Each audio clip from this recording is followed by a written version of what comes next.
Hey Katie! Hey Sarah! It's great to meet up with you again, here on Mozart Snapshots. Thanks, it's great to see you, as always. So what's on the agenda for today? Well, today we are here at Schloss Hellbrunn, which is one of the most unique palaces you will ever see. And why is that? Well, because this is a pleasure palace that dates from the late Renaissance, and it is full of magical grottos and statues of mythical characters and Roman and Greek gods and goddesses, a water-powered mechanical theater, and something called Wasserspiele, which actually is trick fountains. That sounds like fun. What a beautiful setting for a palace. I know, so who isn't it? designed Schloss Hellbrunn? It was designed by a man named Marcus von Hohenems between 1613 and 1615. Marcus was an archbishop, wasn't he? He was indeed. He was the Prince Archbishop of Salzburg from 1612 until his death in 1619. So what inspired an archbishop to build a pleasure palace? Well, Marcus had actually spent a large part of his life in Italy, and when he was crowned Prince Archbishop in Salzburg, he decided that he wanted to build a fabulous palace where he could throw extravagant parties and host festivals and have fun and play the odd trick or two on his guests. I guess everyone is entitled to have fun once in a while, even Prince indeed. Archbishops. That's very true. This is cool. Yeah, this is the Orpheus Grotto. I love the creatures back there. I know, aren't they magical? This is from the story of Orpheus and Eurydice from Greek mythology. I love them. Somehow I have the feeling like I'm walking into a Mozart opera, or two, beginning in Idomeneo and probably ending in a magic flute.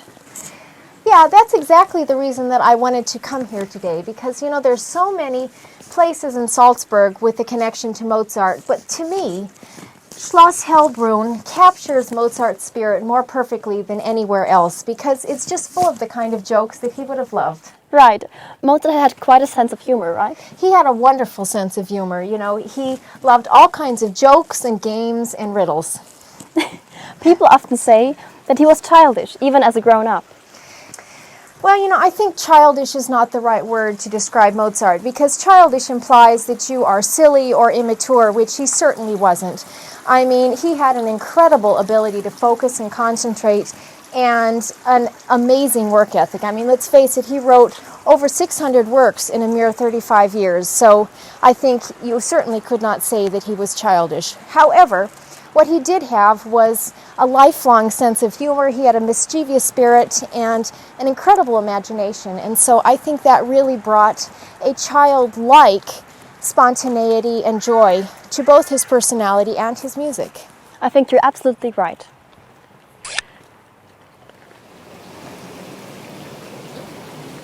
Wow, this grotto is beautiful. Now, this is the Neptune Grotto, which is the largest grotto in Schloss Hellbrunn. And hey, it's raining.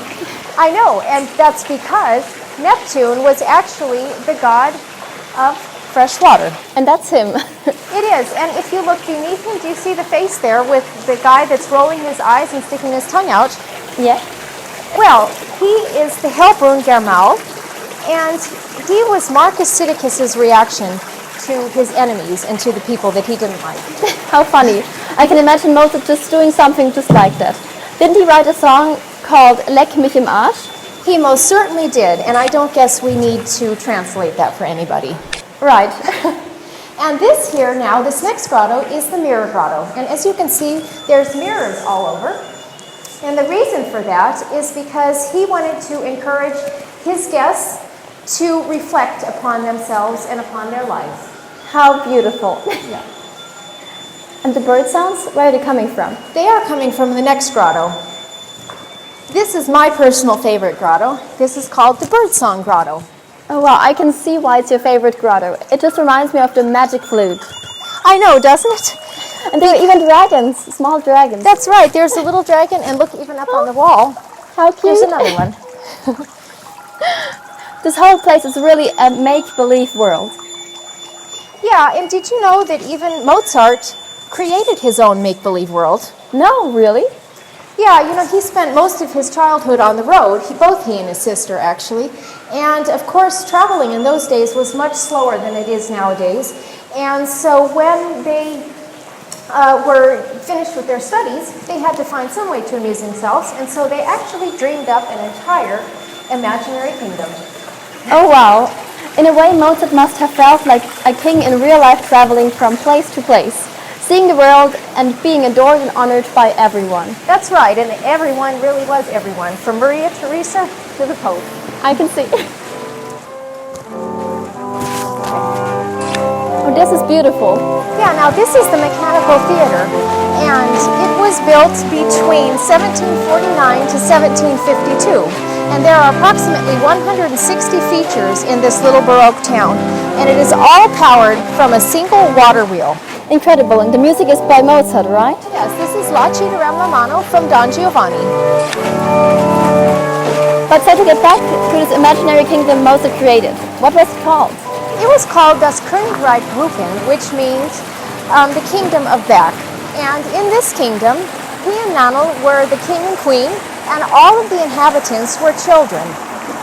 And they even named all of the towns and the villages and the markets. They came up with a unique language for it, and they even decided to get their real-life butler, a guy named Sebastian Winter, involved because he could draw. And so he actually drew a complete map of this imaginary kingdom.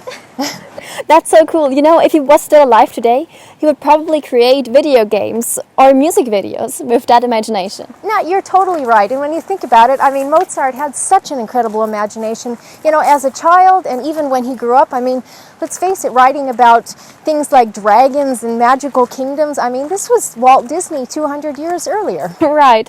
When you think of Mozart, you just automatically think of him as being this great musical genius who was somehow removed from the real world. But I guess he was just a kid, just like everyone else. And when he grew up, he kept this wonderful spirit.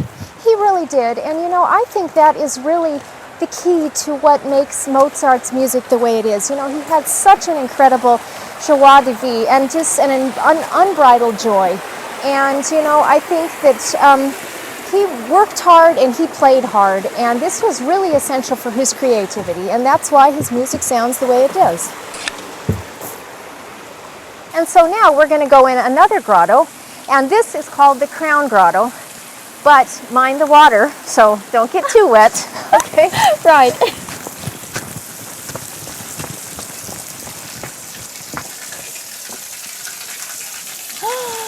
Oh my god, this little brunnen is so cute. Yeah, so as you can see, this right here is the crown, and around it we have a bunch of snakes and turtles and other kinds of wonderful little creatures. You're absolutely right. And anyway, you're right about Mozart's joy of living. I've read some of his letters to his friends and family. Many of them are so entertaining. They are. You know, when he was writing to his sister, he would do so many funny things. You know, sometimes he would alternate lines with the text being upside down, or he would write words backwards, or in different languages, or he would just jumble the words up together, all together, you know, and I think he was just so funny. And then also, you know, of course he was famous for writing a lot of what we call toilet humor.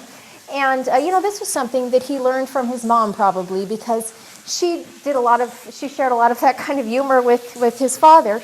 And, you know, so the whole family was just really full of a lot of humor, I think. And I heard that Mozart liked to pretend to be a cat too, didn't he? Oh, yes, there's a very funny story about that. He actually had a student. Her name was Caroline Pichler. And Mozart himself performed quite often at the family residence. And one day he showed up just totally unexpected. And she was practicing, and actually she was playing a piece from the Marriage of Figaro. And he, you know, brought a chair up to the piano and said, "You keep playing the bass, and I'm going to improvise over it on the top." And apparently they did that for a while and were having fun. And then all of a sudden, Mozart jumps up and he starts leaping over tables and chairs and meowing like a cat. I guess he got bored. I guess he probably did. You know, maybe he had a short attention span, but I mean, he just had fun. And did you know that he even wrote a cat duet? Really? Yeah. With whom? Well, it was actually written to go with an opera, a Singspiel actually, by Emanuel Schikaneder, and it was called Der Stein der Weisen. Katie was the librettist from the Magic Flute, right?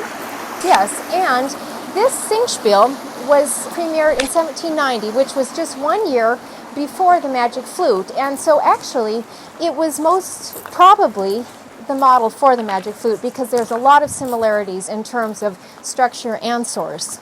That's really interesting.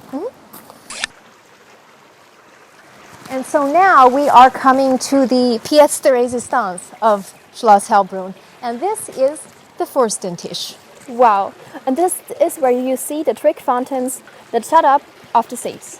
That's exactly right. So actually, the way it worked is that Marcus Sidicus would sit up at this end, at the head of the table, and after a lovely evening entertaining all of his guests, and undoubtedly there was a lot of wine and beer, and so they probably were not concentrating so much, then all of a sudden, great jets of water, oh my gosh, would come up exactly like that, and everybody except for Marcus Sidicus, who was sitting here, would be drenched.